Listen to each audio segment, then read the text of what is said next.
Bom dia a todos os irmãos, a paz de Cristo. Hoje eu trago a palavra do livro de Daniel, capítulo 6, versículo 10, que diz que quando Daniel soube que o decreto tinha sido publicado, foi para casa, para o seu quarto, no andar de cima, cujas janelas davam para Jerusalém. E ali fez o que costumava fazer. 3 vezes por dia, ele se ajoelhava e orava, agradecendo ao seu Deus. Estar próximo de Deus ele te encherá de confiança, né? Daniel, ele foi colocado na cova junto com os leões. Ele sobreviveu ileso, porque ele confiava em Deus. Ele tinha certeza que Deus poderia mudar qualquer coisa a seu favor. Ele conhecia Deus em quem cria, né? E de onde você acha que ele adquiriu tanta ousadia? De onde veio a coragem de Daniel? E não se desesperou quando foi colocado contra a parede, sendo praticamente obrigado a se dobrar diante de outros deuses, e ainda assim manter-se obediente a Deus. Ao olharmos essa história e outros personagens bíblicos, devemos ter a consciência que ninguém chega no ponto que Daniel chegou do nada. A coragem, a ousadia e a fé são fruto de uma vida de relacionamento com Deus constante. Se Daniel orasse ou lesse a palavra apenas aos domingos, ele seria um homem fraco e inconstante espiritualmente. Mas a Bíblia nos conta que ele orava 3 vezes ao dia. No país em que nós vivemos hoje, não seremos presos junto com leões numa jaula, mas teremos que nos posicionar com a nossa crença quando os leões do mundo, do espírito, vierem nos ameaçar. Amém? Amém, glória a Deus. Louvado seja o nome do Senhor Jesus, né? Vamos aí manter aí esse mesmo espírito do Daniel, que achava ali impossível viver na Babilônia sem viver em oração. E hoje nós vivemos aí numa Babilônia mundial, né? E está muito pior do que na época do Daniel. E é impossível para um cristão, né, para um crente, ele viver sem orar, sem estar buscando fortalecimento do Senhor, sem estar lutando contra a sua própria natureza. Dando continuidade, então, eu vou passar então agora a palavra ao nosso irmão Luiz, que vai trazer aquilo que Deus está colocando no seu coração nessa manhã, né, nesse dia, para trazer a igreja aí, né, para alimentar a igreja do Senhor, em nome do Senhor Jesus.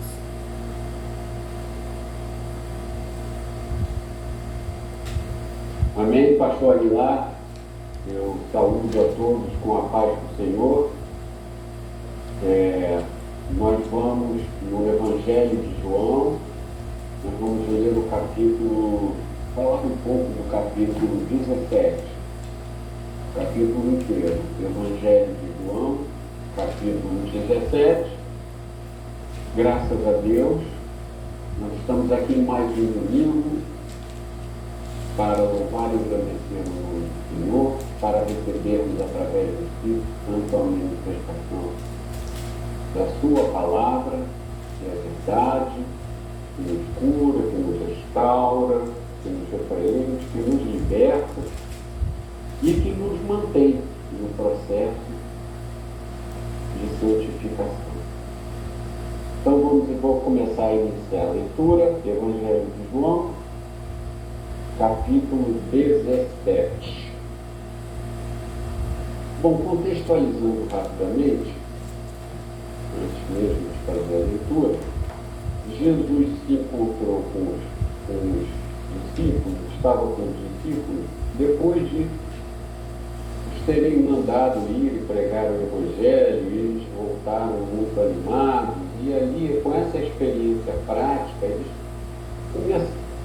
começaram a amadurecer e ter o entendimento que o poder de Cristo poderia estar, ser ministrado através deles, não é?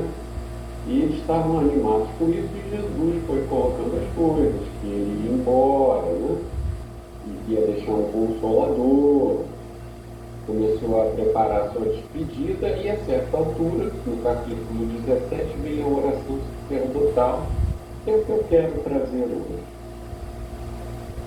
A oração sacerdotal, ela traz alguns conceitos básicos que eu vou realçar. Eu vou fazer a leitura integral e depois eu vou pegar um ou outro versículo e tecer alguns comentários que aprove o Espírito Santo tocassem no meu coração. A oração sacerdotal de Jesus.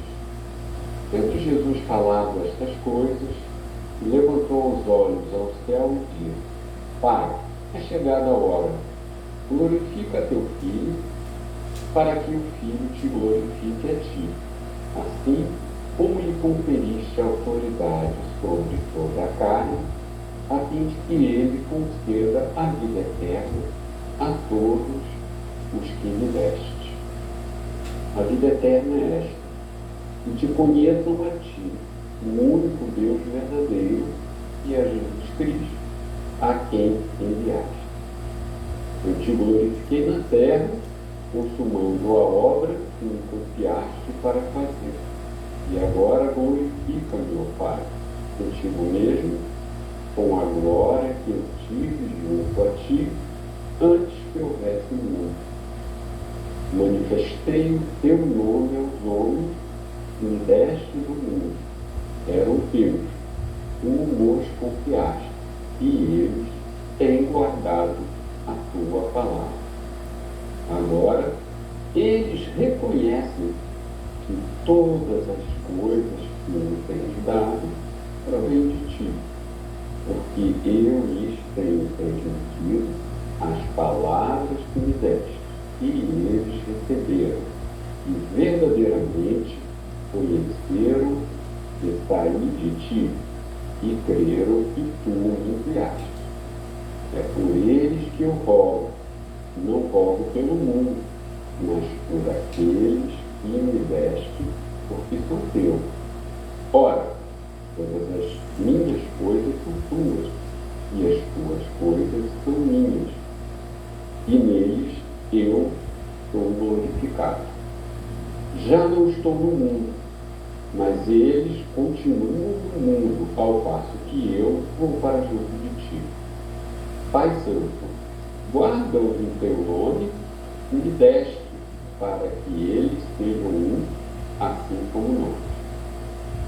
Quando eu estava com eles, guardava-os no teu nome, e me deste e protegi-os, e nenhum deles se perdeu, exceto o filho da perdição, para se cumprir a Escritura. Mas agora vou para junto de ti, e isto falo no mundo, para que eles tenham o meu gozo completo em si mesmo. Eu lhes tenho dado a tua palavra, e o mundo os odiou, porque eles não são do mundo, como também eu não sou. Não peço que os tires do mundo, e sim que os guardes do mal. Eles não são do mundo, como também eu não sou. Notifica a fundamental, a tua palavra é a verdade. Assim como tu me enviaste ao mundo, também eu os enviei ao mundo. E a favor deles, eu me santifico a mim mesmo, para que eles também sejam santificados na verdade. Não rogo somente por este, mas também por aqueles que vierem a crer em mim por intermédio da sua palavra, a fim de que todos sejam um, e como és tu, ó Pai, em mim, e eu em ti, também sejam eles em nós, para que o mundo creia que tu me enviaste. Eu lhes tenho transmitido a glória que me tens dado, para que sejam um como nós somos. Eu neles e tu em mim, a fim de que sejam aperfeiçoados na unidade, para que o mundo conheça que tu me enviaste e os amaste, como também amaste a mim. Pai, a minha vontade é que onde eu estou, estejam também comigo os que me deste, para que vejam a minha glória que me conferiste, porque me amaste antes da fundação do mundo. faz justo, o mundo não te conheceu. Eu, porém, te conheci, e também estes conheceram que tu me enviaste. Eu lhe fiz conhecer o teu nome, e ainda farei conhecer, a fim de que o amor com que me amaste esteja neles, e eu neles esteja. Bom, isso aqui tem muitas isso é riquíssimo da oração sacerdotal, não poderia ser diferente.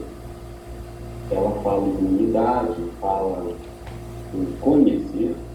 Aí eu fui ver aqui no dicionário bíblico, né? Conhecer, saber, reconhecer, experiência, né? Ter experiência, coabitar, dirigir, abençoar. Mas eu quero ressaltar alguns versículos. Então vamos ao versículo 3. E a vida plena é essa: que te conheçam a ti, o único Deus verdadeiro, e a Jesus Cristo, a quem enviaste. Então, essa é a grande verdade. Nós nascemos mortos em nossos delitos e transgressões.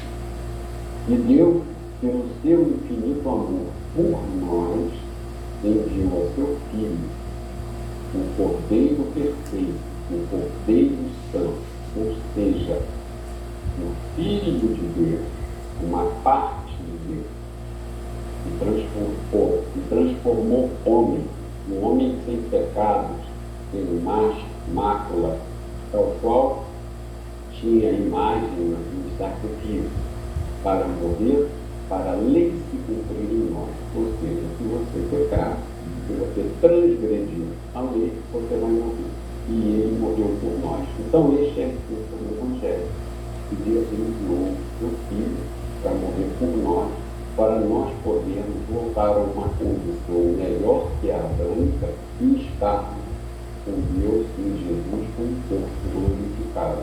Então, apenas em 3 linhas, todo o Evangelho se resume. Agora, no versículo 6, manifestei o teu nome aos homens e me deste no mundo. Eram teus, tu me confiaste, e eles têm guardado a tua palavra.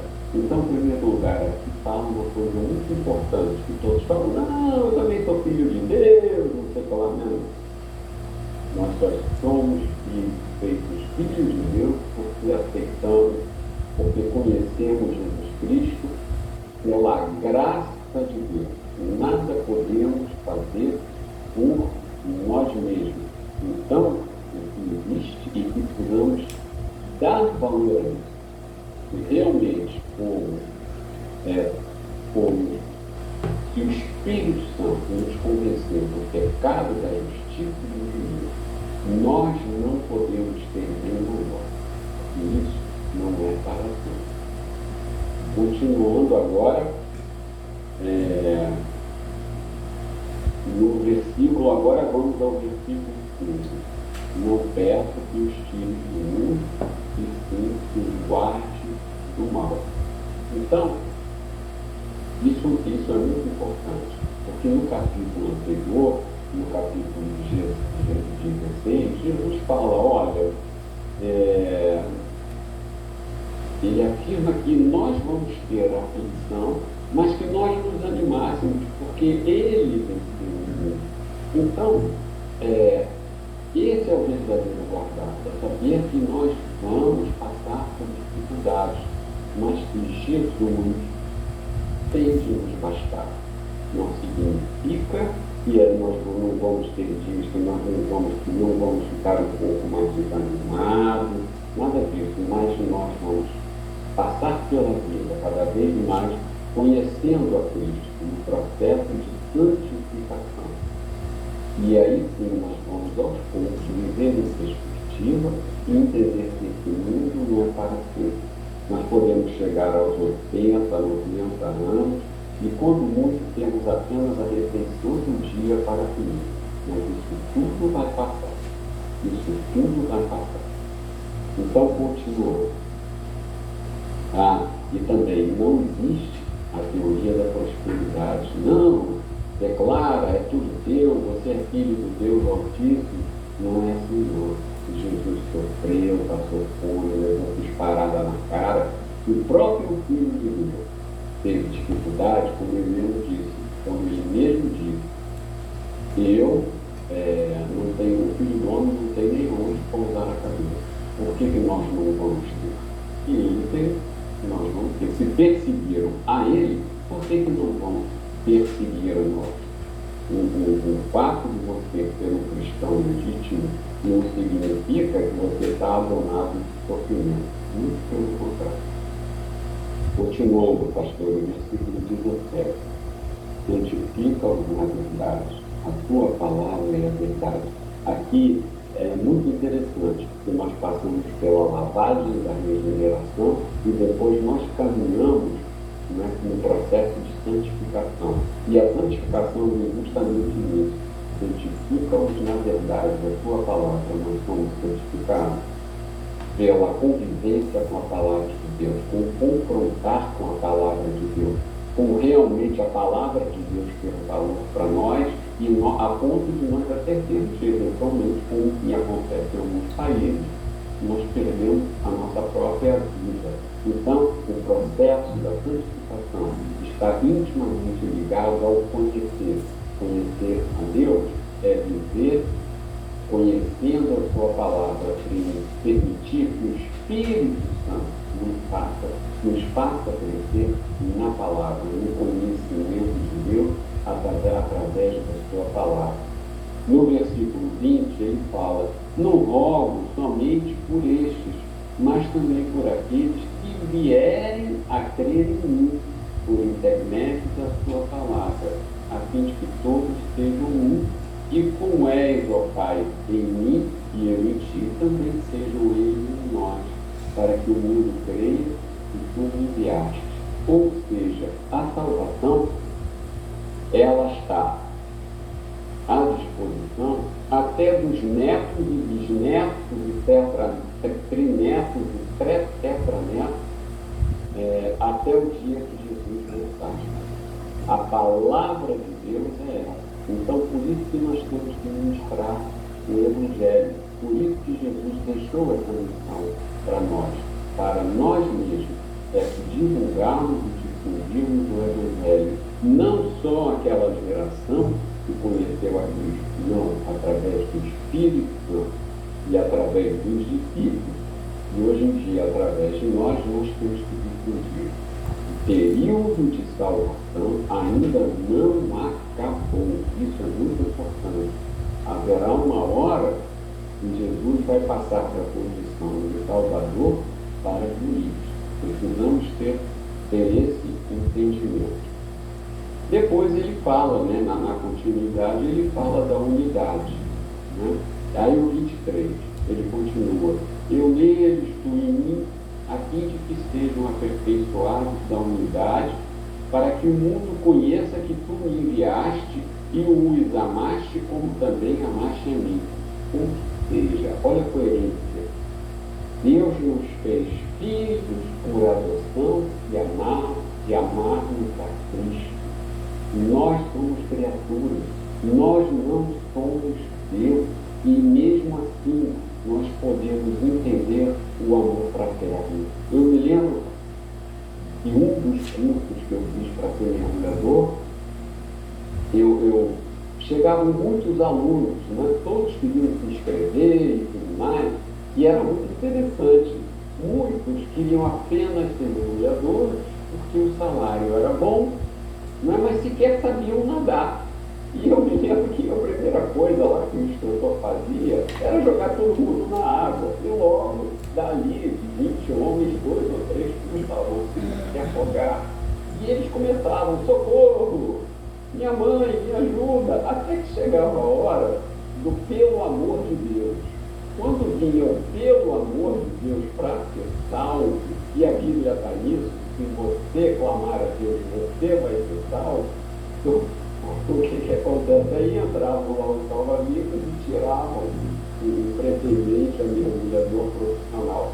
Quando o ser humano fala pelo amor de Deus, ele confessa que existe um Deus. Ele confessa que só o amor de Deus é perfeito, e abrangente. Só o amor de Deus transcende, supera todo o entendimento da nossa mente.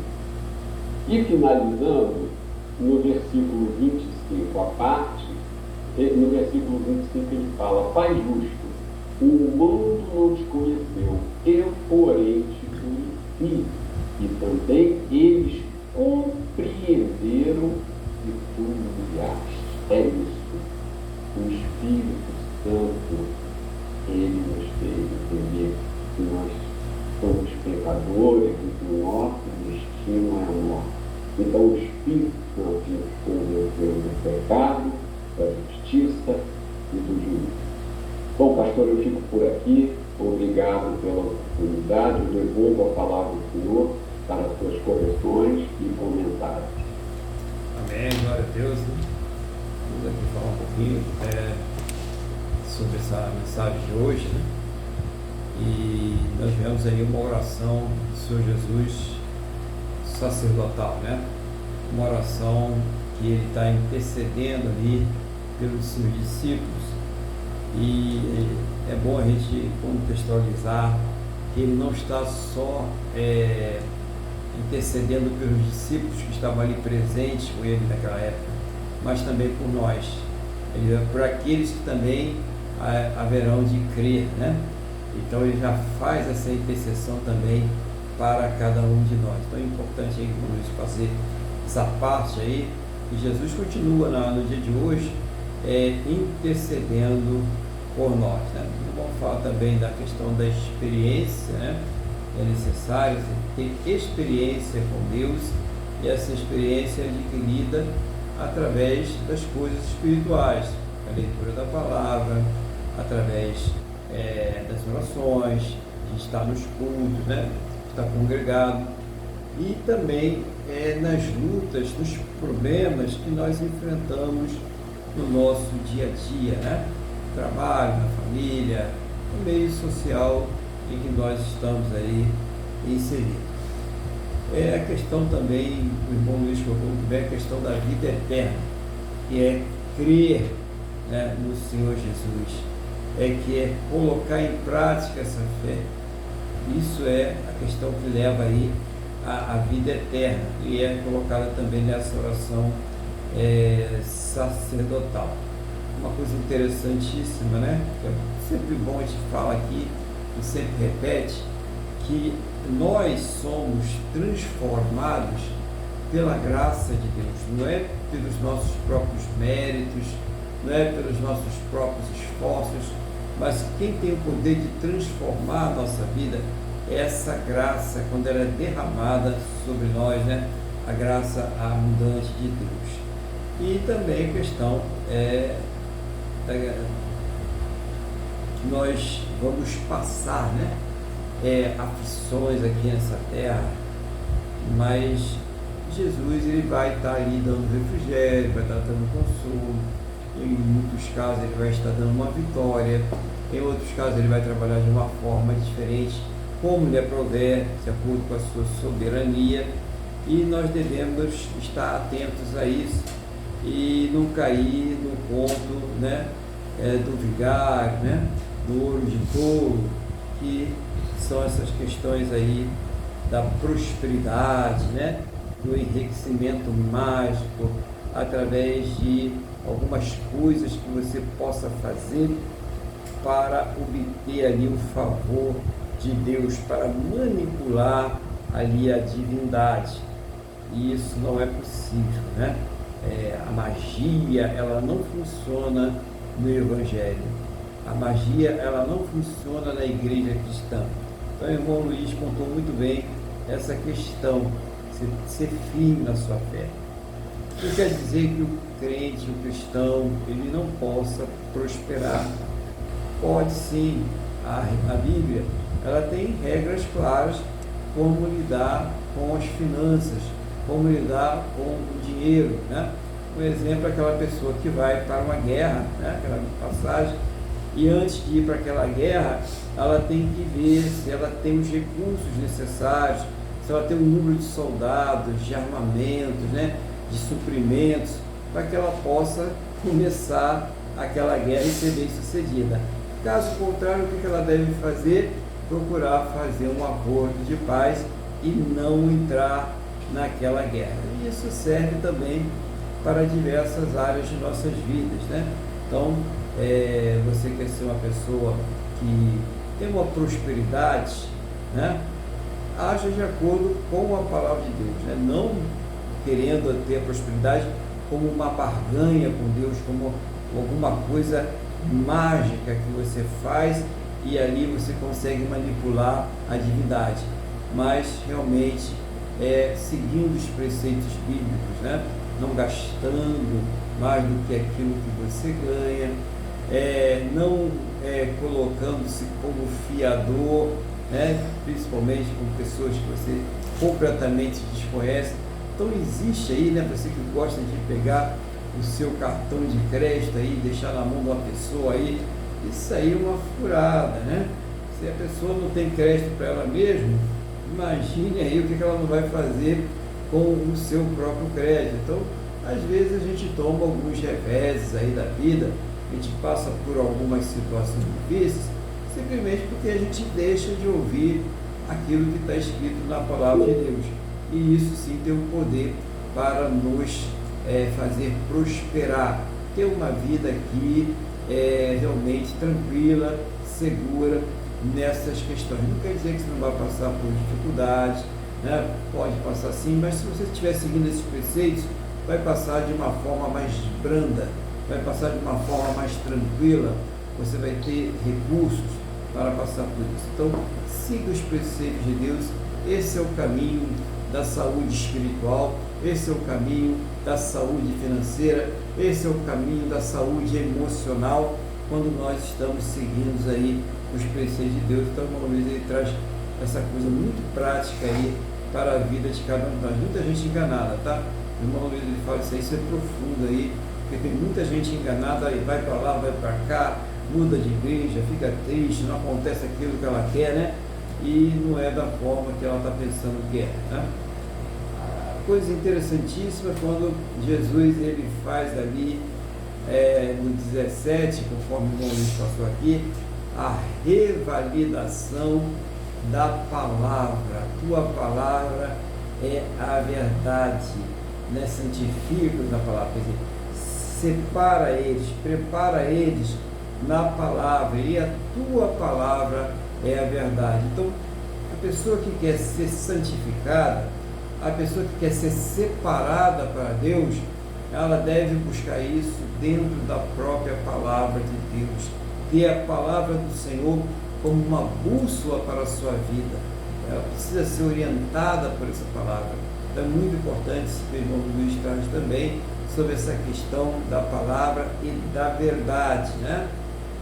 Também, irmão Luiz, muito interessante a questão da disponibilidade da salvação, né? Que o irmão pontuou muito bem que ela está disponível aí para quem quiser,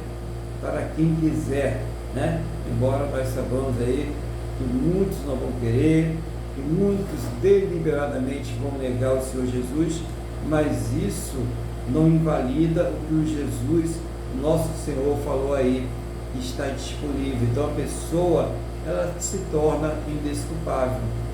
Quando a pessoa, ela rejeita o Senhor Jesus, o que ela está fazendo, né? Ela está sendo cúmplice daqueles que o crucificaram.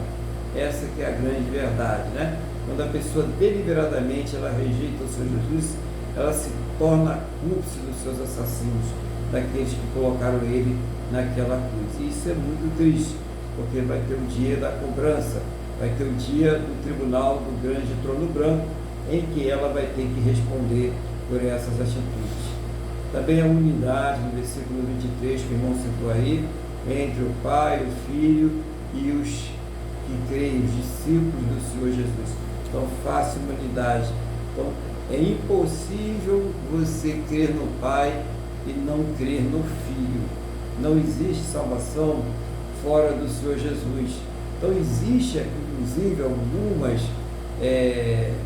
frentes, né, de fé aí, vamos dizer assim, congregações, né, igrejas que só pregam o Pai e negam a deidade do Filho. Isso é muito perigoso, porque todas as coisas, diz a palavra de Deus, foram subordinadas a Ele. Se pegar o livro de Filipenses, fala sobre isso.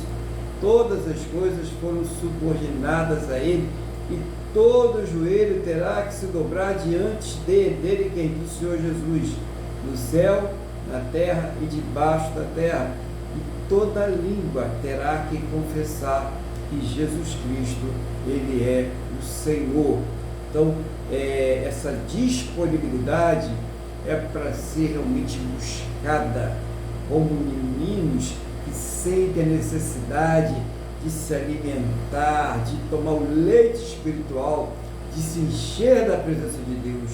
Então há uma necessidade realmente da pessoa buscar essa disponibilidade. Está disponível, né? Você, não importa qual foi a sua religião, a sua fé até hoje, ou mesmo a sua falta de qualquer fé, não importa o que você foi até hoje, está disponível. O irmão Luiz pontuou muito bem isso aí também. Bom, e também o amor de Deus, tá? Que dá a gente aí um reconhecimento dessa graça maravilhosa que foi derramada aí. Então, pelo amor de Deus, é Ele que faz isso aí. O irmão Luiz fala que quando a pessoa estava ali, aquele balde de afogados, né, fazendo exame ali para serem mergulhadores quando nem sabiam nadar, e aí começavam a gritar pela mãe, pela tia, pela avó, né? E chega um determinado momento que eles veem que não adianta e eles vão clamar pelo amor de Deus, e é nesse momento que os salva-vidas ali têm misericórdia e vão buscar ali aqueles, né, que estavam tentando fazer uma coisa que eles não estavam capacitados. Então, toda vez que nós clamamos a Deus, haverá uma resposta. Toda vez que o clamor for a Deus, sempre haverá uma resposta. Mas a gente tem que saber clamar e aguardar a resposta.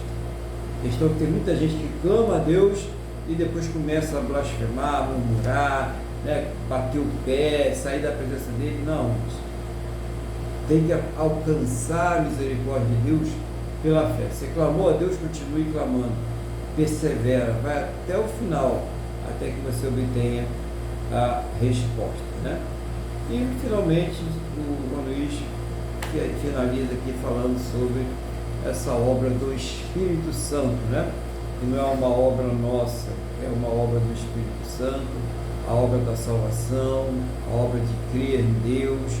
Tudo é feito pelo Espírito Santo, existe um tempo para isso. Então, se você está começando os primeiros passos na fé aí, essa palavra foi tão importante para você também. Embora a oração sacerdotal ela tenha sido dirigida aos seus discípulos, né, e aqueles que viessem a ser os seus discípulos, ela também pode dar luz àqueles que ainda não conhecem o Senhor Jesus, que é o Espírito Santo, é Ele que toca, é Ele que convence do juízo, da verdade e do pecado. Então, irmão Luiz aí, que Deus continue abençoando, usando o irmão poderosamente para trazer uma palavra objetiva à igreja, né? Uma palavra que nós tenhamos aí subsídios para o dia a dia, nas nossas lutas, nos nossos problemas aí, no nome do Senhor Jesus. E que Ele abençoe também tudo que aprova Ele colocar nas suas mãos, seu trabalho, sua vida, seu ministério, tudo que Deus colocou diante de ti, as suas questões que precisam ser resolvidas, né? Que Deus esteja na frente de cada uma delas em nome do Senhor Jesus. E eu estendo esse meu desejo a todos os irmãos que estão aí participando conosco, tá? Que Deus esteja abençoando poderosamente a vida de cada um de vocês em nome do Senhor Jesus. Eu creio nisso, que Deus está cuidando da necessidade de cada um de nós. Amém? Vamos então louvar a esse Deus maravilhoso. Vamos aí abrir o nosso coração para louvar. A Bíblia diz: tudo aquilo que tem fôlego, louve ao Senhor. Então vamos louvar o Senhor? Vamos louvar o nosso Deus com o hino 578 da harpa cristã.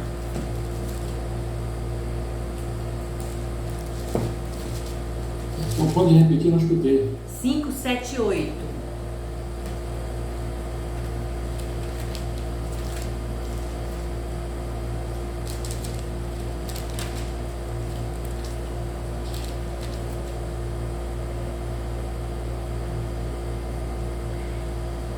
Ó Mestre, o mar se revolta, as ondas nos dão pavor.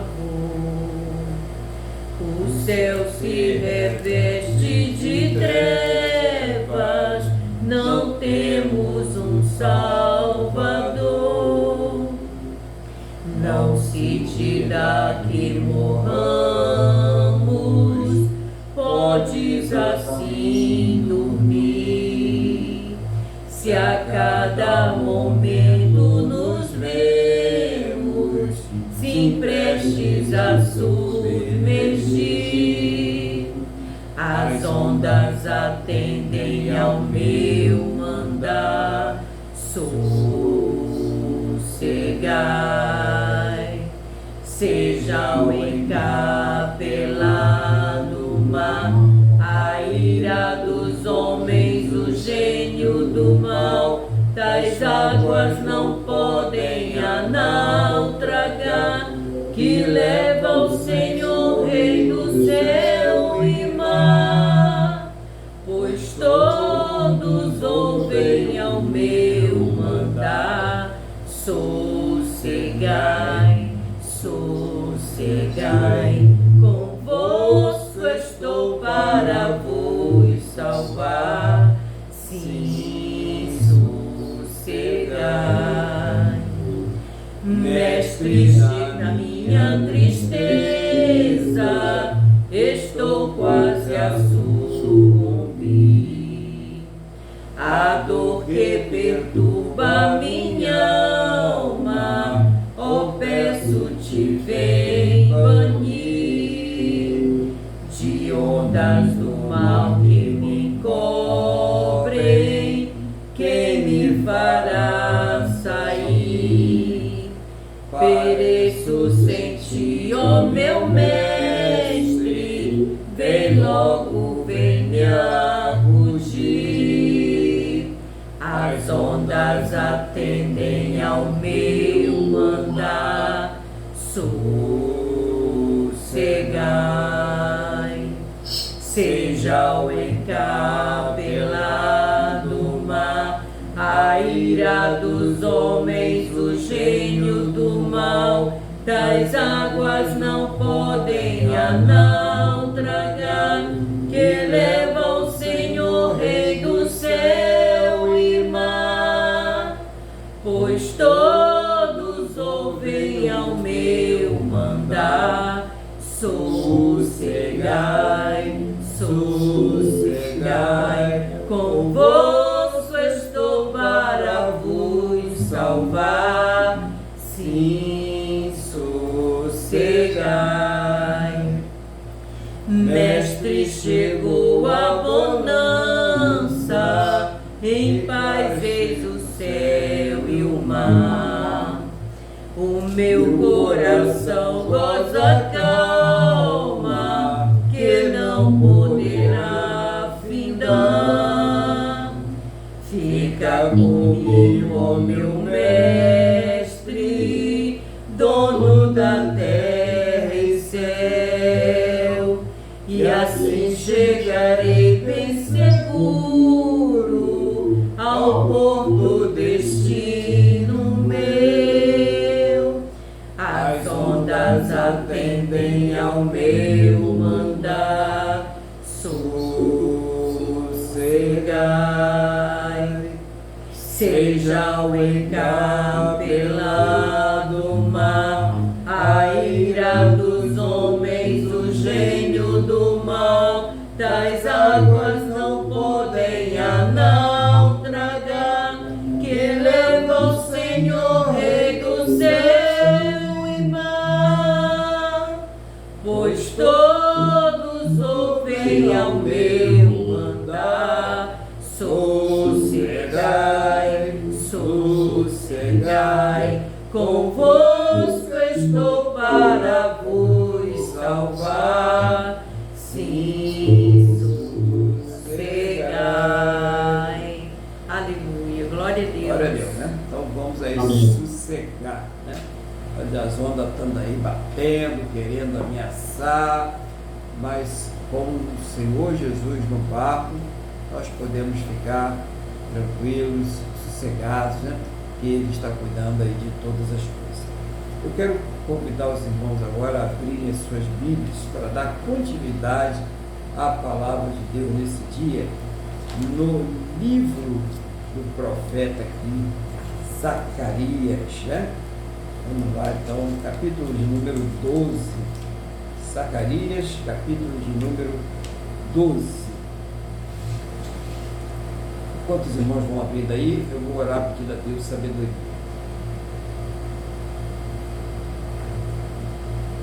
Senhor, nosso Deus e Pai, estamos aqui na Tua presença, agradecendo essa oportunidade de mais uma vez ouvir a Tua palavra. Não seja, meu Deus, a minha vontade, o desejo do meu coração, mas seja o Teu Espírito Santo me ensinando, me fazendo lembrar, trazendo uma palavra que venha do Teu coração, do trono da Tua graça, aos nossos corações, em nome do Senhor Jesus. E abre, meu Deus, aos nossos entendimentos, para que nós possamos compreender a Tua palavra, em nome do Senhor Jesus. Amém? E graças a Ti, nosso Deus e nosso Pai. Amém? Então, vou fazer uma leitura aqui, Zacarias, capítulo relativamente pequeno, né? Então, vamos aqui ler a mensagem. A salvação de Jerusalém. Sentença pronunciada pelo Senhor contra Israel. Fala o Senhor, o que estendeu o céu, fundou a terra e formou o espírito do homem dentro dele. Eis que eu farei de Jerusalém um cálice de tontear para todos os povos em redor e também para Judá, durante o sítio contra Jerusalém. Naquele dia farei de Jerusalém uma pedra para todos os povos. Todos os que a erguerem se ferirão gravemente, e contra ela se ajuntarão todas as nações da terra. Naquele dia, diz o Senhor, ferirei de espanto a todos os cavalos e de loucura os que os montam. Sobre a casa de Judá abrirei os olhos e ferirei de cegueira a todos os cavalos dos povos. Então os chefes de Judá pensarão assim: os habitantes de Jerusalém têm a força do Senhor dos exércitos, seu Deus. Naquele dia, porém, os chefes de Judá, como um braseiro ardente debaixo da lenha e como uma tocha entre as palhas, eles devorarão à direita e à esquerda todos os povos em redor, e Jerusalém será habitada outra vez no seu próprio lugar, em Jerusalém mesma. O Senhor salvará primeiramente as tendas de Judá, para que a glória da casa de Davi e a glória dos habitantes de Jerusalém não sejam exaltadas acima de Judá. Naquele dia o Senhor protegerá os habitantes de Jerusalém, e o mais fraco dentre eles naquele dia será como Davi, e a casa de Davi será como Deus, como o anjo do Senhor diante deles. Naquele dia procurarei destruir todas as nações que vierem contra Jerusalém. No arrependimento dos habitantes de Jerusalém, e sobre a casa de Davi e sobre os habitantes de Jerusalém, derramarei o espírito da graça e de súplicas. Olharão para aquele a quem traspassaram e pranteá-lo como quem pranteia por um primogênito, e chorarão por ele, como se chora amargamente pelo primogênito. Naquele dia será grande o pranto em Jerusalém, como o pranto de Hadad e Rimon no vale de Megido. A terra pranteará cada família a parte, a família da casa de Davi, a parte e suas mulheres, a parte, a família da casa de Natã, a parte e suas mulheres, a parte, a família da casa de Levi, a parte e suas mulheres à parte. A família dos Simeítas à parte e todas as mulheres à parte. Todas as famílias, cada família à parte e suas mulheres à parte. Então, uma palavra aqui que está bem, né, contextualizada com alguns sinais. Não estou dizendo que essas coisas estão acontecendo porque isso não nos pertence, né? Isso pertence a Deus, né? Mas alguns sinais que nós podemos ver como as coisas elas irão se dar, né? E nessa mensagem, né, nessa palavra, já se começa falando algo muito importante, né? A reunião dos poderes mundiais, né, que vão se unir contra Israel, o que acontece por conta de uma cegueira espiritual. Então, a sentença pronunciada pelo Senhor a respeito de Israel. O Senhor que estendeu o céu, fundou a terra e formou o espírito do ser humano dentro dele.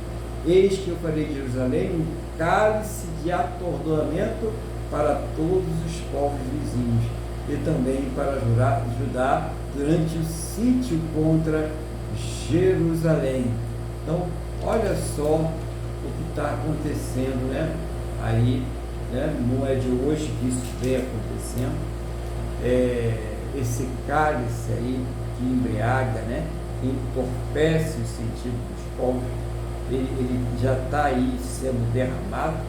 Nós vemos ali que as pessoas se levantam com ódio, e um ódio injustificável. Você já pensou você odiar uma pessoa só porque ela é de uma determinada etnia, só porque ela tem uma determinada crença? Você já pensou em odiar uma pessoa só porque ela é diferente de você? Então isso se torna, e justamente no mundo que prega, né, a igualdade, que prega o amor, que prega que todos devemos conviver em harmonia, mas quando nós olhamos para essa situação que a própria Bíblia está mostrando aqui, não é isso que está se vendo, né? Existe aí uma coisa desproporcional. Você imagine ali você invadir um estado e pegar mulheres, idosos, crianças, população civil indefesa em geral e matar como se fossem animais de caça. Aliás, até com mais crueldade do que isso. Imagine o que é isso, né? Sequestrar pessoas. E nesse momento ficam as pessoas falando que Israel deve amenizar, enquanto esses sequestrados ainda sequer foram o quê? Devolvidos, não é verdade? Enquanto ainda não foi resolvido a questão que deu início a toda essa situação, e a gente vê realmente que existe aí um atordoamento. Essa cegueira espiritual, ela tem como consequência uma cegueira moral, uma falta de moralidade, né? Da pessoa verificar aquilo que é justo, daquilo que é certo. É o que vai acontecendo aqui. E a palavra de Deus, ela vai revelando isso, né, irmãos? Interessante que não tem nada escondido. O que está acontecendo aí está mostrando que eles estão ali atordoados, né? Querendo de toda forma, tem apenas um objetivo. Por trás de toda essa coisa de paz, de harmonia, de cessar fogo e tal, apenas um objetivo: destruir o Estado de Israel, a nação de Israel. Então ele diz assim, o Senhor continua: naquele dia farei de Jerusalém uma pedra pesada para todos os povos. Todos que tentarem erguê-la ficarão gravemente feridos, e todas as nações da terra se ajuntarão contra ela. Então, é claro, quando há centenas, né, de anos atrás, milhares de anos atrás, quando o profeta Zacarias escrevia isso aqui, inspirado pelo Espírito Santo, são as palavras de Deus, né? Ele está falando de um acontecimento futuro, porque existia sim, em alguns momentos da história, né, do povo de Israel, existiam ali alianças para lutar contra Israel. Mas as alianças eram 2, no máximo 3 nações que se aliavam, né? Em nenhum momento da história de Israel, todas as nações do mundo, né, se uniram para lutar contra eles. Então é claro que aqui está se falando de um evento futuro, do que vai acontecer. E já tivemos aí mais alianças em tempos modernos, né? Muitos países se levantaram, nós tivemos aí a Guerra dos 6 Dias, né? Tivemos a Guerra de 41, tivemos uma série de guerras aí em que Israel prevaleceu porque a mão do Senhor foi com ele. Mas nós notamos aqui que está falando que Deus está dando uma sentença, né, para Israel. E a gente precisa entender uma coisa é quando Deus estabelece uma sentença, que é Ele que vai cobrar aquela sentença. E a outra coisa é quando o homem deliberadamente se levanta contra aqueles que Deus abençoou. É uma coisa muito diferente, e por isso nós vamos ver qual todas as ações, tudo que vai acontecer, né? Para aqueles que estiverem lá naquela época e tiveram a oportunidade de ver esse vídeo que estão vendo aqui agora, ou aqueles que mais no futuro ainda vão ver esse vídeo, eles possam falar, realmente foi aquilo que aconteceu, justamente isso, né? Não por causa do vídeo, né? Por causa daquilo que está escrito dentro da palavra de Deus, né? Então, o que Deus diz? Que Ele vai fazer Israel ser uma pedra de tropeço. E olha só, irmãos, as nações que tentarem ajudar, elas serão gravemente feridas, né? Então haverá ali uma represária a qualquer um que tente de alguma forma ajudar Israel. Olha que uma coisa vai chegar num nível, né, de ódio, de maldade, né, de loucura, né, que até as nações que tentarem ajudar Israel, elas serão ali penalizadas, elas sofrerão as consequências. No versículo 4 diz assim: naquele dia, diz o Senhor, farei com que todos os cavalos fiquem espantados e seus cavaleiros fiquem loucos. Manterei os meus olhos abertos sobre a casa de Judá e farei com que todos os cavalos dos povos fiquem cegos. Então olha só, isso aqui é uma coisa interessante para nós, né? Porque mostra que nessa guerra, nessa invasão, quando chegar esse momento em que esses povos irão se rebelar, irão revelar o seu verdadeiro propósito, o seu ódio ao povo de Israel, que por consequência representa também um ódio ao próprio Deus, tá? Não se engane, é um ódio ao Deus verdadeiro. E na hora em que eles vão lutar, quando ele diz que vai cegar os cavalos, que vai cegar os cavaleiros, que vai agir ali de uma forma sobrenatural, a gente pode remeter a tanta coisa que aconteceu na história, né, do povo judeu, né, na história da humanidade. Quem não lembra de quando aqueles homens foram lá na Síria para prender o Eliseu, né? E Eliseu pediu a Deus para que ferisse eles de cegueira e levou eles até lá o centro de Samaria, e quando eles viram, estavam completamente perdidos ali e não fizeram nada, né? Liberaram eles ali, mas foi um poder sobrenatural de Deus. Quem não lembra do cerco de Jerusalém? Foi Senaqueribe com 185.000 soldados, invencível contra ali o rei Ezequias. Não havia saída, e Isaías falou: não se preocupa, pelo mesmo caminho que eles vieram, eles voltarão e não vão atirar nenhuma flecha contra Judá. Quem não se lembra dessa história, né, irmãos? Olha o passado de Israel como está repleto. E aí, o que aconteceu? Bastou um anjo do Senhor e foram mortos 185.000 soldados assírios. Voltou o rei envergonhado para sua terra com meia dúzia de gatos pingados e ainda sofreu uma rebelião dos seus próprios filhos que o mataram. E como o anjo agiu, irmãos? Mandou ratos, já pensou? Um exército poderoso, bem armado, bem treinado, sendo consumido por ratos. Que humilhação, mas é assim que age o nosso Deus, e Ele continua agindo. Ele agiu agora, no contemporâneo, aí com Israel, nas guerras que Israel tem enfrentado aí, e nessa guerra também ele já deve estar ali agindo, com certeza. Tá? Então, nós devemos estar atentos aí ao que está acontecendo, porque isso envolve a igreja, irmãos. Sabe o que isso diz? Não quer dizer que seja agora esse cerco, que seja agora que essas nações todas vão se levantar, embora elas já estejam ensaiando, né? A gente deve ficar alerta quanto isso, mas mostra que tudo que está aqui na palavra de Deus vai acontecer. Não tem nada aqui que seja alegórico, não tem nada aqui que seja de fantasia, como alguns dizem, né? Ah, não, isso aí é só alegórico, isso aí é só fantasia. Não tem fantasia. A Bíblia, ela traz a realidade, ela traz a verdade, ela mostra coisas que já aconteceram, coisas que estão acontecendo e coisas que irão acontecer, e nós devemos estar atentos a isso aí, para que nós possamos aí ter a nossa vida eterna, né? Então, dando continuidade aqui, no versículo 5, ele diz assim: então os chefes de Judá pensarão assim: os moradores de Jerusalém têm a força do Senhor dos exércitos, seu Deus.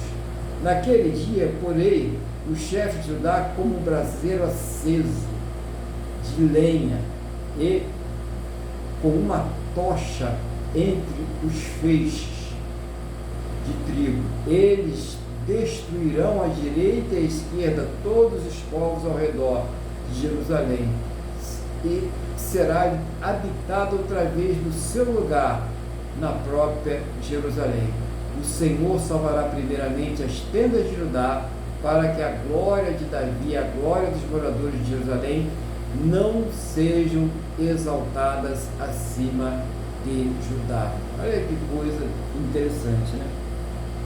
Que primeiro os próprios comandantes ali, né, aqueles que governam, aqueles que são os líderes militares, eles vão reconhecer que Deus está com eles, naquela luta, que eles não estão sozinhos, e Deus vai dar o fortalecimento para que eles possam vencer aquelas lutas, vencer aquelas batalhas que serão lutas e batalhas vencidas de forma sobrenatural.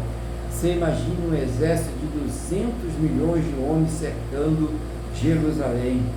Vocês imaginem a capacidade de ataques aéreos, de mísseis, de carros blindados e toda forma de tecnologia moderna de guerra sendo usada nesse cerco.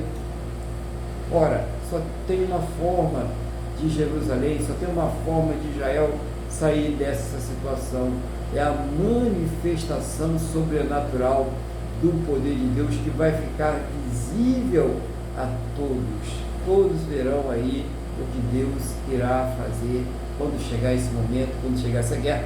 Repito, não significa que estamos vivendo esse momento agora, mas é um ensaio. É um ensaio. Então a gente deve ficar alerta, né? Porque já é um ensaio do que está para acontecer. Ali a gente já está vendo a predisposição mental, depois de tudo aquilo que aconteceu, e as pessoas acharem que a reação de Israel é desproporcional, mostra aí realmente qual é a disposição mental das pessoas, né? O que elas pensam a respeito disso. No versículo 8 diz assim: naquele dia o Senhor protegerá os moradores de Jerusalém. Protegerá os moradores de Jerusalém. O mais fraco dentre eles naquele dia será como Davi, e a casa de Davi será como Deus, como o anjo do Senhor diante dele. Vocês já imaginaram o que está sendo investido aqui nestas palavras? O mais fraco deles será como Davi. Imagina Davi, né? Guerreiro, destemido, vencedor, homem que consultava a Deus nas suas lutas e nas suas batalhas. Mas ele vai mais além, será como Deus, como o anjo do Senhor. O anjo do Senhor, nós sabemos que aquele anjo do Senhor está com letra maiúscula, é a manifestação do Senhor Jesus antes dele vir à terra, né? A manifestação corpórea dele, quando ele vinha aqui, né, fazer as suas intervenções, antes dele chegar na terra. Então, eles estarão ali revestidos desse poder para lutar contra essas nações, para lutar contra o inimigo que está cercando e tentando exterminá-los. Então, eles vão ganhar essa força sobrenatural. Eles não vão aí estar lutando sozinhos, mas eles vão ter todo o apoio aí de Deus, né? O poder sobrenatural de Deus para lhes dar uma vitória numa batalha, numa luta que humanamente seria impossível de ser vencida. Imagine só se daria para vencer, né? É como se agora o Brasil, né, chegasse e declarasse guerra, né, à China, né, e achasse que poderia vencer essa guerra. Seria, né, dizimado, né? Seria uma bancarrota econômica, de vidas, né, militar. Seria um caos se fizesse isso. Então, a situação de Israel será muito pior, porque são várias nações, todas as nações da terra envolvem nações, potências mundiais que vão lutar contra Israel, mas movidas por uma cegueira espiritual, movidas por um ódio incitado por forças malignas que nos últimos tempos serão intensificadas aqui nessa terra. Essas forças malignas já estão se intensificando. A gente vê isso no comportamento humano, na forma como as pessoas estão aí, intolerantes, agressivas, né, violentas e cometendo as maiores torpezas umas para com as outras. Nós já estamos vendo essas coisas acontecendo. Mas é sinal, né? Como eu falei, não quer dizer que é agora, mas é um ensaio, é uma preparação. Nós estamos vivendo a preparação destas coisas, nós não devemos ignorá-las. Pelo contrário, é hora da igreja orar, é hora da igreja se fortalecer espiritualmente e se aproximar mais de Deus para que ela não seja enganada. Lembre-se que o homem da iniquidade, ele vai enganar o quê? A muitas pessoas. Aquele que vai reunir essas nações para atacar Israel será uma pessoa de grande carisma, muito inteligente, que vai envolver os corações dos incautos e muitos daqueles que estarão dentro das igrejas naquele momento, e muitos daqueles que confessam a Jesus naquele momento, mas confessam com os lábios e o coração permanece distante. Por isso é importante a gente buscar mesmo de verdade, se envolver com o seu Jesus, porque essas coisas elas vão acontecer, né? Vai ter um momento que elas vão acontecer e nós devemos estar cientes disso aí. Bom, aí diz aqui no versículo 9, mais uma coisa grave, né? Naquele dia procurarei destruir todas as nações que vierem contra Jerusalém. Eu fico imaginando Deus procurando destruir, né? Vai destruir, né, irmãos? Imaginou? Vai destruir todas as nações que vierem contra Israel. Será a bancarrota das nações, será um desastre total. E imagina o que vai acontecer naquele dia. É uma promessa de Deus, entendeu? Porque a questão de Israel, o problema de Israel, a negação ao Messias, é uma questão para ser resolvida exclusivamente para com Deus. O homem não tem o direito de interferir nisso. E eles não estão se levantando contra Israel porque eles recusaram o Messias. Eles estão se levantando contra Israel porque sabem que ali é o povo original de Deus, né? Embora ele precise de um conserto, é um povo original de Deus. É por isso, tanto é que cristão não se engane, viu? Irmão, irmã, não se engane. A perseguição vai ser um pouquinho mais apertada para nós, né? Quando chegar essa época, vai ser muito mais apertada para nós. Eles vão tentar até enganar os judeus e fazer um acordo com eles. E depois vão quebrar esse acordo e que virá então esse cerco sobre Israel. Então vamos estar aí preparados, né? E vendo aí que Deus vai destruir todas as nações que se levantaram contra Israel. E a gente vê muita gente por aí falando bobeira, né? Deveria ficar calado pelo menos, não falar nada, e fica falando coisa que não deveria falar. não sabendo o que está para acontecer. A pior coisa que tem a pessoa é não conhecer a Deus, né? É negar a Deus, ou mesmo não ter pelo menos um respeito para com Ele. Então, elas caem nessa história aí. Não é a primeira vez que isso acontece na história, né? Faraó ele foi avisado diversas vezes que iria acontecer aquilo com ele, e o faraó foi, e até o final ele foi teimoso a ponto de perder todo o seu exército ali no Mar Vermelho. Então, por quê? Porque não escuta a palavra de Deus, porque não dá crédito à palavra de Deus. Nós devemos dar crédito à palavra do Senhor. Dando continuidade aqui, ele diz assim: e sobre a casa de Davi, sobre os moradores de Jerusalém, derramarei o Espírito da graça e de súplicas. Olharão para aquele a quem traspassaram, prantearão por ele como quem pranteia por um filho único, e chorarão por ele como se chora amargamente pelo primogênito. Sabe o que Deus fala aqui, irmãos? É que depois que ele eliminar esses inimigos de Israel, depois que essas nações foram derrotadas, envergonhadas, extintas, Deus vai chegar para Israel e vai falar: vem cá, meu filho, agora somos nós. E eles vão entender, o Espírito da graça vai ser derramado, e eles vão entender que eles mataram o Filho de Deus. Eles vão entender que ao recusarem-se a crer no Senhor Jesus, eles se tornaram cúmplices também daqueles que mataram o Filho de Deus. E isso vai causar neles uma tristeza, um arrependimento. Eles vão chorar amargamente, vai ter um grande sofrimento em Israel, não por causa do que os inimigos fizeram com eles, mas por causa daquilo que eles fizeram com o Senhor Jesus. Aí sim, é esse o conserto que vai acontecer. Não será Deus deixando as nações exterminar Israel. Não, pelo contrário, essas nações serão exterminadas.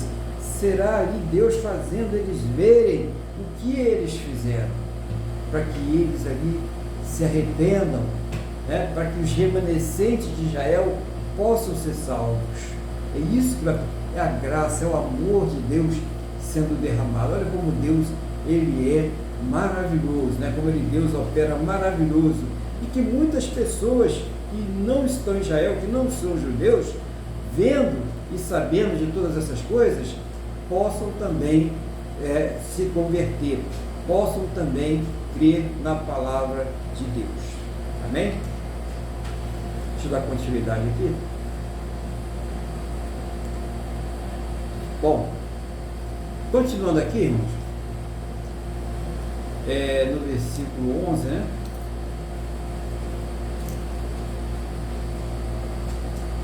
Versículo 11.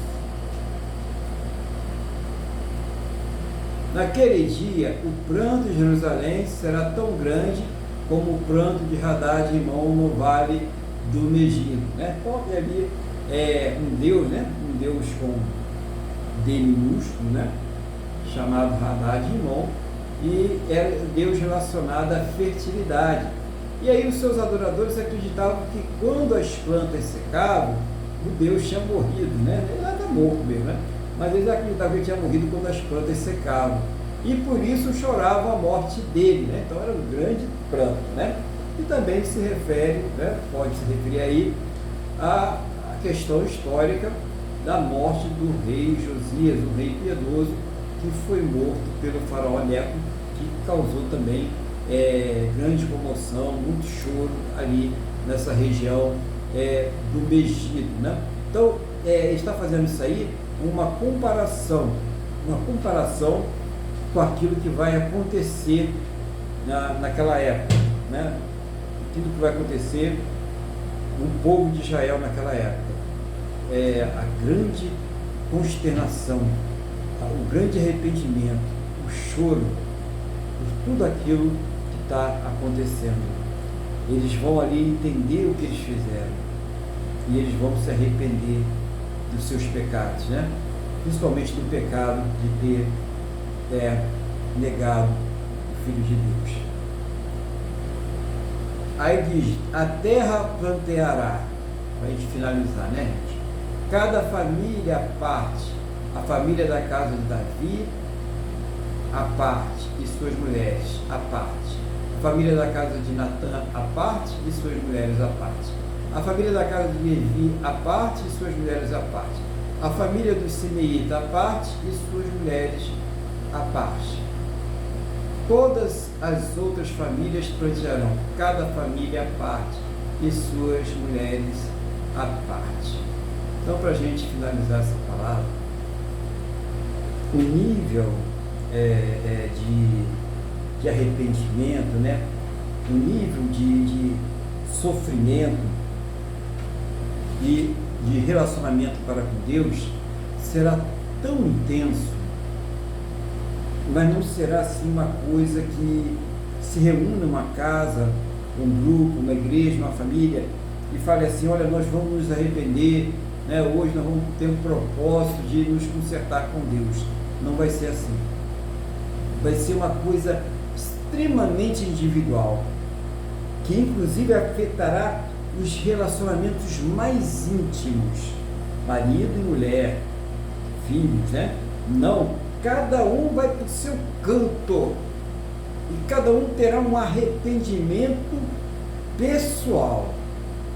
Cada um vai sentir a graça de Deus dentro de si e essa graça derramada vai fazer a pessoa entender o seu pecado e ela vai entender que ela precisa desesperadamente aceitar Jesus como Senhor e Salvador da sua vida. Reconhecer Ele como Senhor e Salvador da sua vida e pedir perdão, se arrepender de ter negado Ele por toda a sua existência. Olha que coisa maravilhosa que vai acontecer. Imagine todo aquele povo de Israel chorando e se arrependendo, mas não de uma forma grupal, de uma forma individual, cada um tendo consciência do seu pecado. A salvação é individual.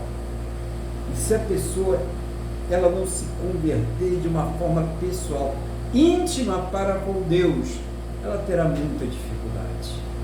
Não é uma coisa grupal. Ninguém é salvo porque o outro está ali ajudando ele, porque o outro está colocando a fé no coração. Não, você não é salvo por isso.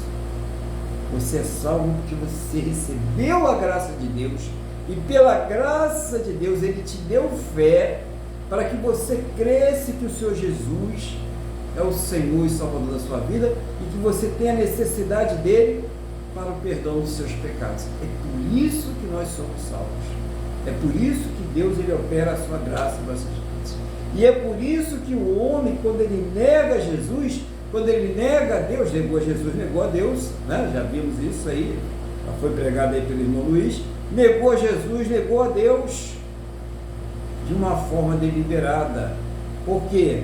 Diz Romanos, porque deu mais valor, deu mais honra, deu mais crédito à criatura do que ao Criador. É o que está acontecendo aí. A criatura. Pessoas que endeusam ideologias, líderes, comedores de feijão e arroz que irão descer à sepultura como cada um de nós aqui também descerá. É isso que eles adoram. É isso que eles querem. Negando a existência do Deus vivo, único e verdadeiro. Por isso se tornam indesculpáveis, porque a manifestação de Deus se faz presente em toda a natureza, em todo o universo. Então, nesse dia, Israel terá um concerto conosco.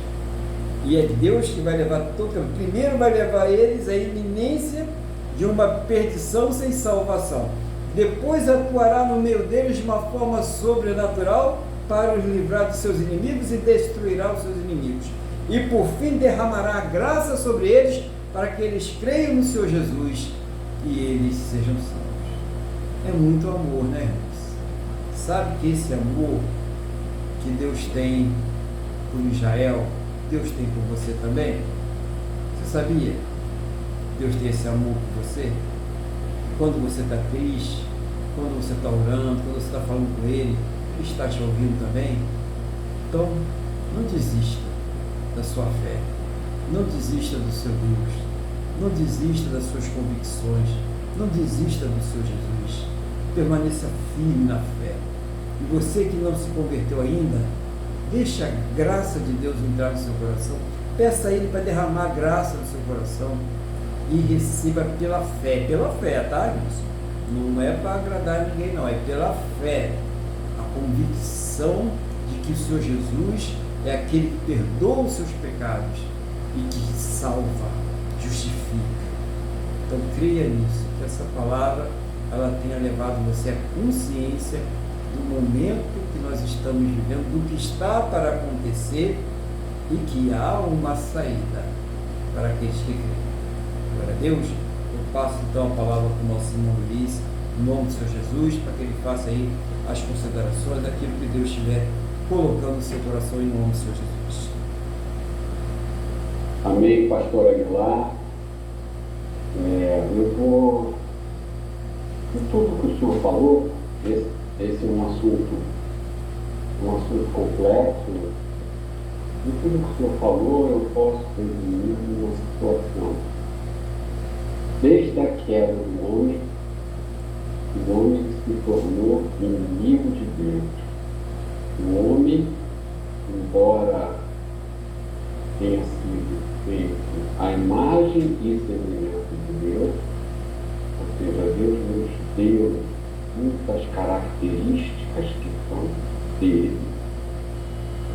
Deus nos deu as questões, a moral dele para nós vivermos, mas o homem, por querer isso, querer ser o que nunca podia ser, ele, por ter conhecimento do bem e do mal, acabou se tornando inimigo de Deus. Querer ser contra Deus é querer corrigir Deus, é querer competir contra Deus. Então, como o senhor bem falou, todo esse ataque, no momento, é ao povo judeu, né? É a questão daquele povo. Nada mais é do que a manifestação da ira do homem, da inimizade do homem contra Deus. E esse assunto é muito delicado, muito extenso, tem nuances para tudo quanto é lado. Mas a base é essa. Agora, o que nós temos que entender é que, na verdade, é que em Cristo, isso já prefigurava lá em Abraão. Na verdade, quando foi imputado pela fé de Abraão em Deus a salvação, ali foi estendido a todos que estavam com ele. Abraão era um homem rico, então ali tinha judeus e tinha não judeus.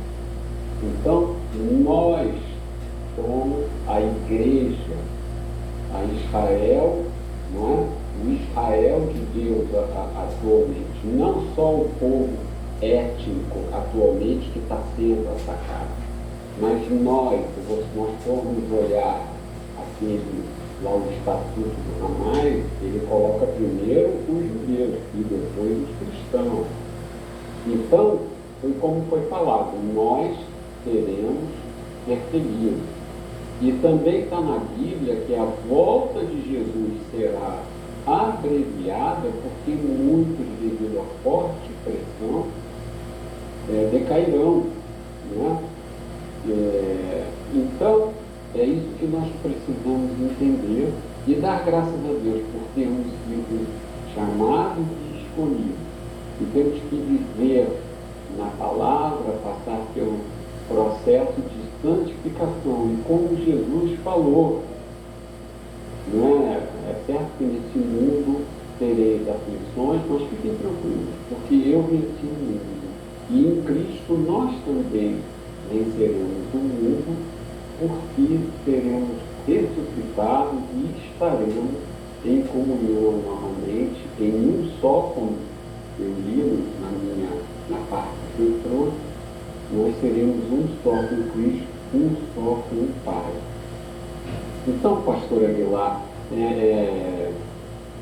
era isso que eu tinha a dizer, para não entrar em questões geopolíticas, não entrar em questões doutrinárias, que não é o nosso objetivo, e sim de esclarecer por trás de tudo isso, como bem o senhor colocou, está a inimizade do homem contra Deus, na essência de tudo. Então Deus abençoe o senhor, a sua família, ao seu ministério e tudo que aprove a ele que o senhor tomasse conta nessa terra. Obrigado, pastor. Amém, glória a Deus. Louvado seja o nome do Senhor Jesus. Agradeço ao irmão pelas orações, pelas bênçãos, né? E nesse momento é aquele momento em que nós vamos orar, né? Esse é o momento que você vai colocar diante de Deus a sua vida, as suas necessidades, aquilo que você precisa enfrentar, aquilo que você precisa vencer, especialmente na sua vida espiritual. Você, eu preciso superar isso, eu preciso vencer isso. Mas coloque diante de Deus todas as coisas mínimas e as coisas máximas. Tudo é bom nós colocarmos na direção de Deus e aguardar nele a resposta. Então essa vai ser a sua oportunidade, tá? Então o irmão Luiz ele vai fazer a oração, ele vai fazer a sua intercessão geral aí, como ele tem feito aí todos os domingos, né? E você vai estar fazendo aí a sua oração, colocando diante de Deus a sua necessidade, aquilo que você precisa vencer, né? Aquilo que você está vivendo no seu dia a dia. Glória a Deus. Então o irmão Luiz está com a palavra e oração em nome do Senhor Jesus. Amém, pastor Aguilar. Então vamos todos agora continuar, porque o culto é racional, né? Porque como eu trouxe lá na minha palavra que Deus colocou, que o Espírito Santo de Deus colocou no meu coração hoje, nós compreendemos, nós aprendemos, então nós conhecemos, e por conhecermos é que nós prestamos culto a esse Deus. E Jesus Cristo está, até hoje, e sempre intercedeu, e está diretamente à destra do Pai, intercedendo por nós. Eu não sei quais as necessidades dos irmãos, mas os irmãos sabem. Então nós estaremos todos agora, todos em concordância, cada um orando pelas suas necessidades e principalmente pedindo a Deus que nos ajude a cumprir essa carreira, que é passar por esse mundo sem nos deixarmos contaminar pelas coisas desse mundo, sabendo que teremos dificuldades, mas pedindo graça a Deus para suportarmos a que aprover a Ele que nós enfrentemos. Amém? Amém. Então vamos em frente. Amado Deus, Pai, em nome de Jesus, nós te agradecemos por esse culto, te agradecemos pela palavra aqui ministrada. E colocamos diante de Ti todas as nossas necessidades. Todos nós estamos aqui agora participando no simultâneo, né? Seja no YouTube ou no Facebook, e também os que venham a participar, a assistir depois.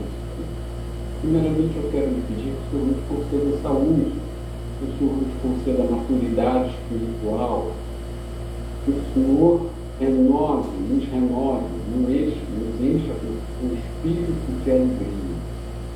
E nós queremos colocar diante de Ti agora todas as nossas dificuldades, assuntos que temos, que não sabemos como tratar. Então, em nome de Jesus, seja o Senhor individualmente a operar em cada um dos nossos corações, seja o Senhor a ir conversando conosco, a ir mostrando, e que possamos cada vez mais, por amarmos a Cristo, por amarmos a Ti, termos um contigo, para que nossos pedidos sejam cada vez mais espirituais e que possamos possamos ser atendidos. E que o Senhor venha nos dar graça, e o que não for da sua vontade, não nos conceder. Venha nos conceder graça para suportar, para vivermos, não interessa com pouco ou com muito, mas satisfeito em Cristo Jesus.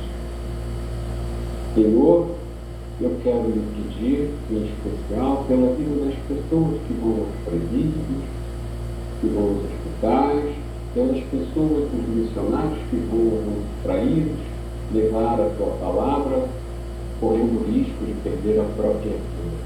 Abençoa essas pessoas também. E eu quero lhe pedir também que o Senhor guarde ao povo judeu, guarda o teu povo. Não sabemos quando tu voltarás. Poderá ser esse povo o teu remanescente.